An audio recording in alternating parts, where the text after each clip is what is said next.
This is Jordan. I asked this of Neil too.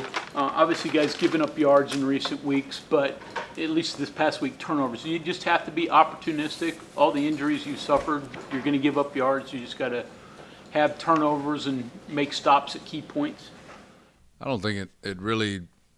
The short answer is yes. I don't think it really. Yards are something I've never. Like total yards per game. That's something I've never really. Yeah, you pay attention to it, but you don't.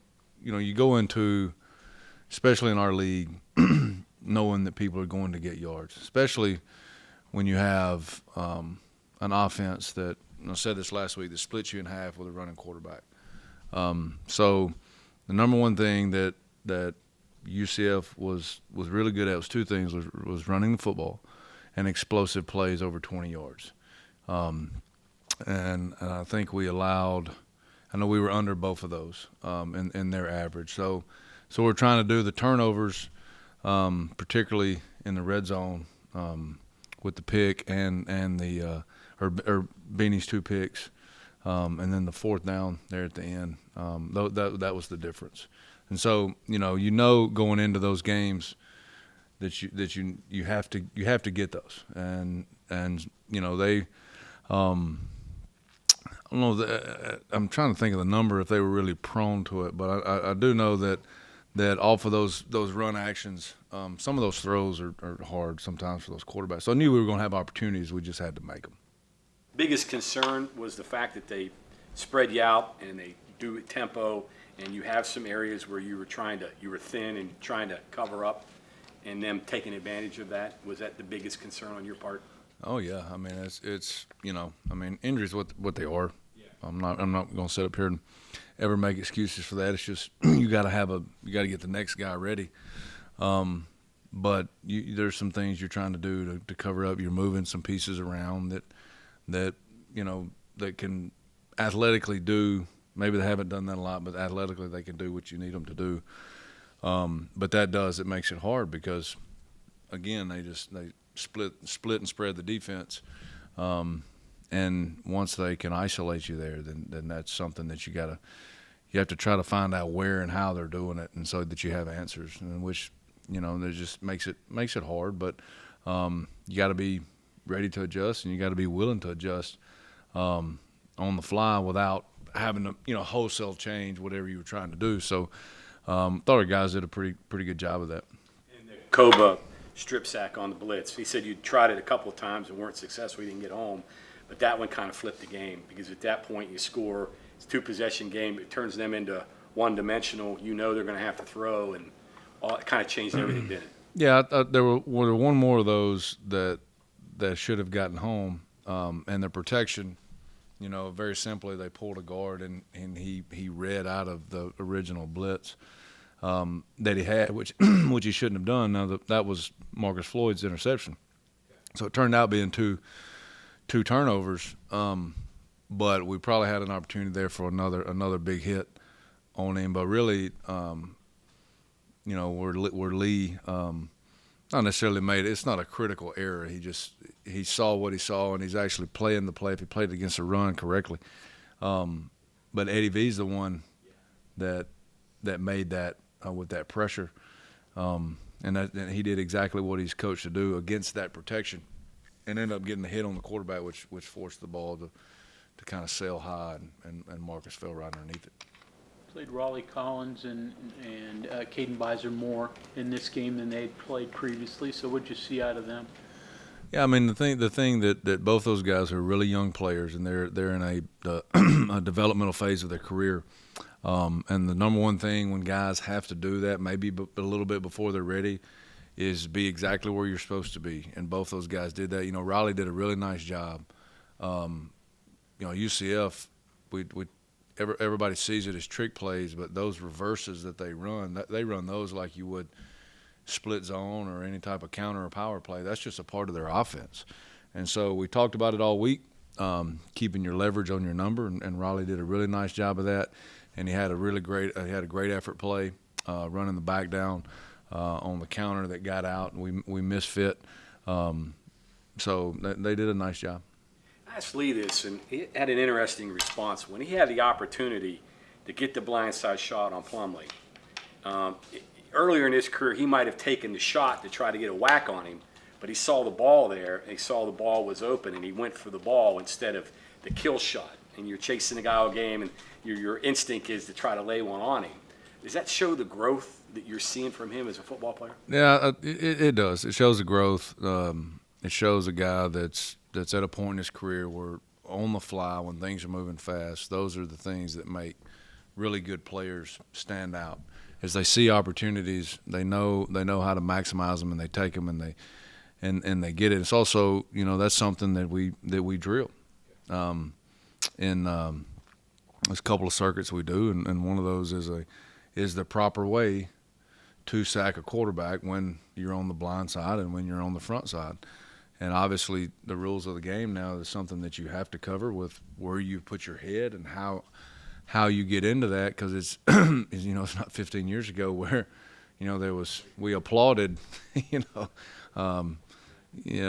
hit, and now it's a critical penalty. So kudos to him, but it does that. An older player are the guys that when they have that opportunity, they see that and they take it, and it paid off. He did say that play he'd probably run it back 3 or 4 times, but missing a gap, you'd run it about 30 times. Mm-hmm. So he said, well, the great plays, you only get to see it a couple times. Oh, yeah. And the bad ones. Well, you want to repeat the great ones, but you have to fix the bad ones, because if you don't, they show back up, and which was our big message, today for them. After a win or a loss, it's this time of year, it's the teams that continue to improve whatever they need to improve on, and it changes week to week. But the teams that get themselves in good situations are the ones that continue to improve. What's the biggest problem BYU gives you right now? I'm sorry, say that again. What's the biggest problem you're seeing for BYU's offense? That probably there was tackles and receivers. They're really long at receiver. Do a really nice job conceptually with how they get those guys, the route combinations, how they get them open. They're really good in their protection schemes. They're really long and big at tackle, and so what it does is provides the Slovis the time he needs on some of those route combinations, and they're really long at receivers. So it doesn't have to be a throw that's on the money. He can essentially throw it to a spot, and those guys can make. What you've seen number 5 make those catches and be there. He's had a couple SportsCenter top 10 catches, all year. So, and that's what guys. That's the issue they present is length, and then they're really good route runners. That's one thing I've noticed through a day and a half. Like they're really crisp on the routes. They get in and out of their breaks. And Slovis, we know from last year, does a nice job getting them the ball. Based on what I've read, though, they've had some protection issues. Has it been in the interior? Yeah, I mean where they've had them, it's again, I think if you look at most of those, it's a pressure situation.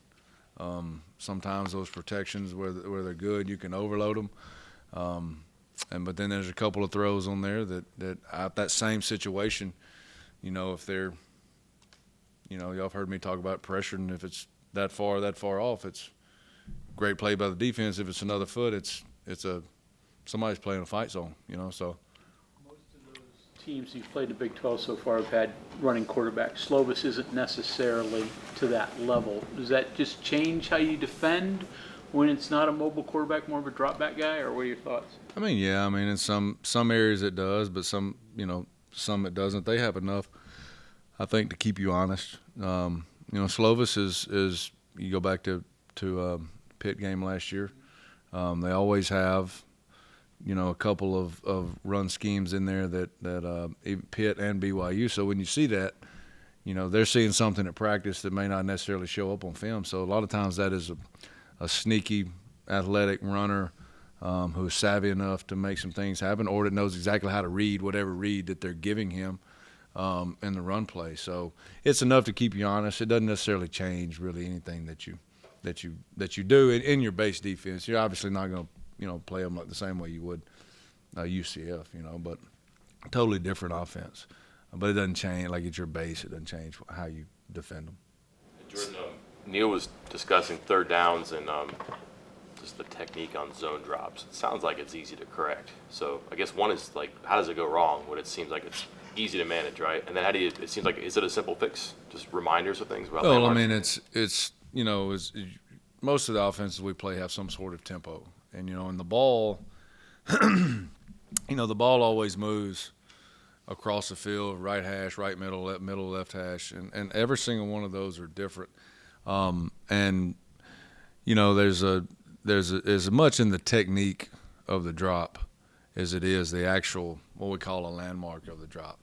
And just to make it simple, like if your outside leg is pointed, you're going to go where that leg is pointed. And so if you get a little bit into a drive and you lose your pad level, your knee bend, your ankle bend, your hip bend, whatever it is, as you start to get a little bit fatigued, what lacks there is just a basic fundamental of staying down and getting that knee pointed in your break where you need to.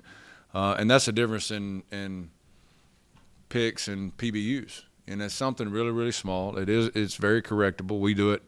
We did it today. We do it every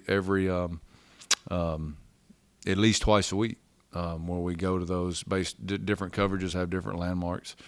But it is something that is very fixable, and I think that a lot of times, especially in the last couple of weeks, when you see those again, because of the number of people you're having to play in different spots, it's not something that that they've done the entire time we've been working it. So, and then your young players, you're having to bring guys in, and sometimes it's maybe you're dropping that boundary guy, the spur, a little more than you want to.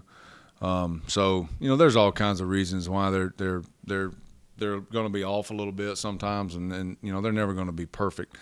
And then and kudos to some of the offenses once they see that.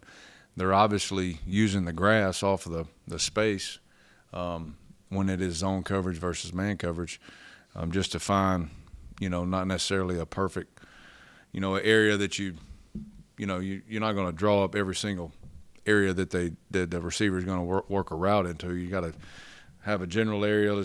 For example, the curl, he's there. The receiver, you got to work with him. So you may have to expand that a little bit off of, or shorten that a little bit off where you are. Just things you get into as a game. Maybe one coverage you adjust more than you do the other. But we weren't perfect on that Saturday, and it's just, like I said, it's an easy fix. Question for you real quick here. Is there anybody that you've got that you're working on Monday Night Football that's getting closer to being able to be usable in a game? Probably not the positions that you need, but is there anybody else that's emerging that can help you? Yeah, I think that we got two of our young edge guys are starting to come along, and James Hurd and Orion Fisher is another one.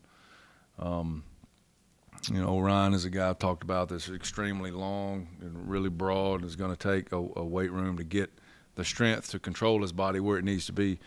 But he's done a really, really nice job.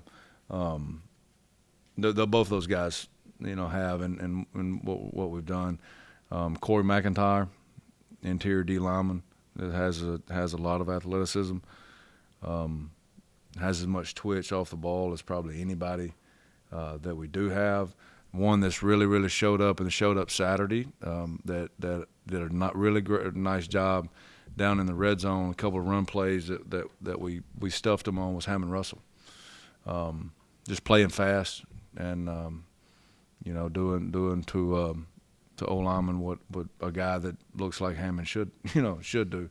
Jordan Jackson is another one at corner that is coming along. So yeah, we got some guys who are starting to show that they're that role may be more special teams or you don't know if it's going to be a significant amount on defense, but if you need them, they got to be ready. No willies though, no areas that you're razor thin. Yeah, I wish creative player really existed like it does on EA Sports, but it doesn't. No free agency, no. Game waiver wire. So you got what you got, and you got to get them ready. All right, thank you, Coach. Thanks, guys.